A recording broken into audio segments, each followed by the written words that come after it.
Buenos días, estamos ya abordando el apartado 4. Parece que está lloviendo, por tanto no se preocupen, espero que me oigan bien a pesar de que haya como una musiquilla de fondo. Hemos visto en los apartados anteriores de la unidad 1 cómo el hombre es una persona única que tiene un fin, busca ese fin que Dios le ha dado.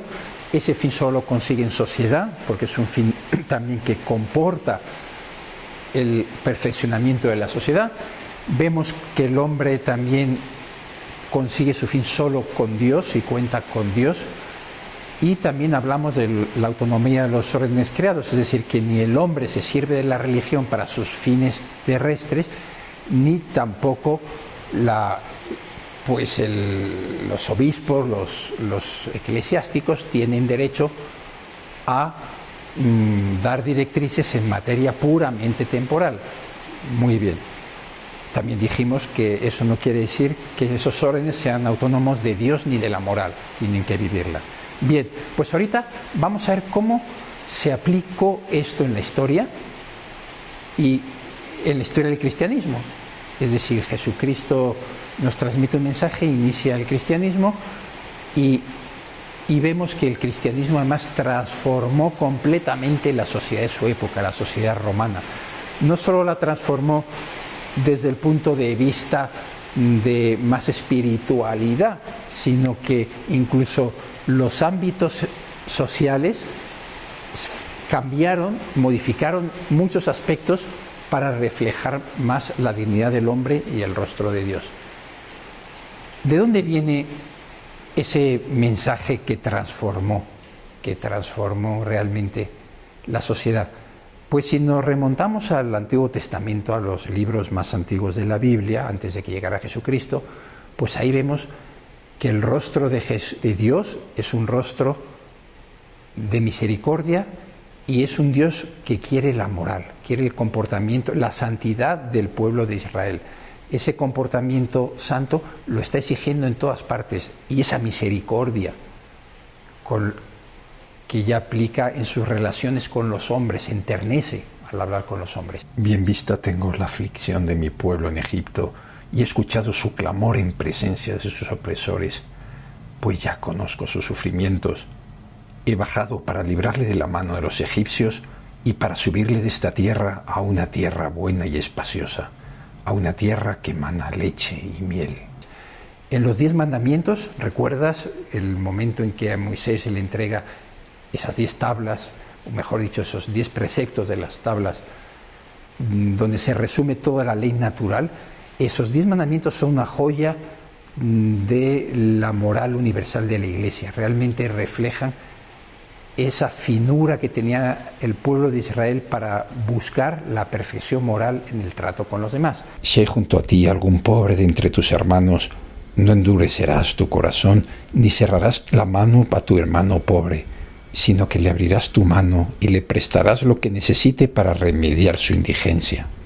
Esos 10 mandamientos se concretaron además en una legislación, las leyes de Moisés, o mosaicas, que están cargadas de preceptos dirigidos a la moral social, dirigidos a evitar el fraude en las medidas de los vendedores, a evitar la usura, a regular la propiedad. Por ejemplo, se establecían unos años, los años sabáticos, en que, pues, de alguna forma, aunque no se cumplía así del todo, había que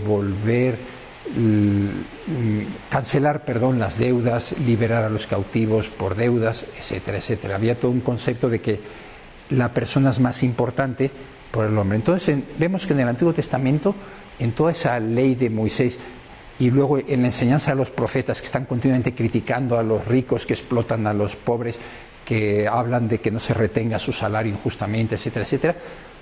Toda esa moral social que contiene nos refleja 2 conocimientos muy importantes que ya tenía el Antiguo Testamento.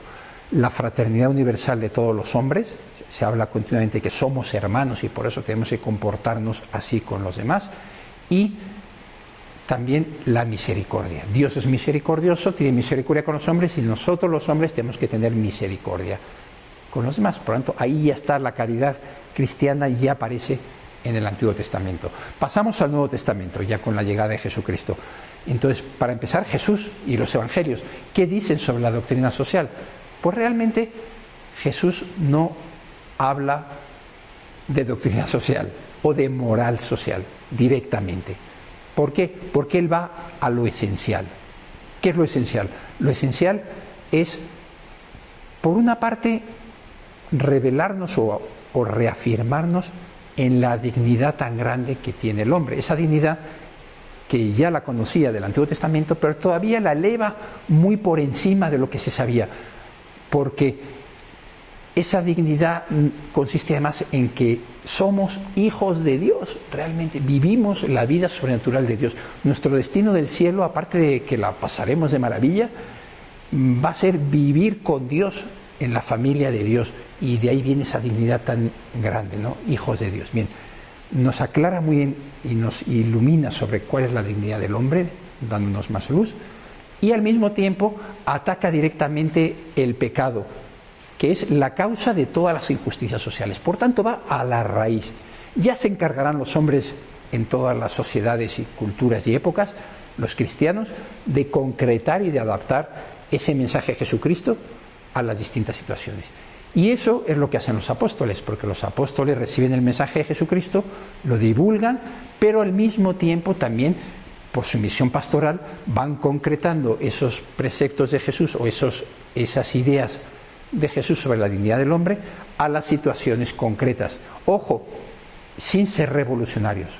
Ellos no innovan grandes cambios sociales. Por ejemplo, pues no hablan directamente contra la esclavitud, que era una de las cuestiones más extendidas y aceptadas socialmente, que también tenía su ventaja o su explicación en la forma de organizarse de la sociedad. Entonces, por tanto, no dicen no a la esclavitud. ¿Qué es lo que dice San Pablo? Dice, tu amo trata a tu esclavo como si fuera tu hijo, con la dignidad que merece, porque son hermanos los dos. Y tu esclavo trabaja, obedece a tu amo como si fuera tu padre o tu hermano mayor. Bien, esas máximas, esas reglas que dan los apóstoles, también transforman la sociedad. Como se ve, el aplicar las dos ideas de Jesucristo, la dignidad tan importante del hombre y el hecho de que la causa de todas las injusticias está en el pecado y luchar contra el pecado, produce una revolución completa en la sociedad.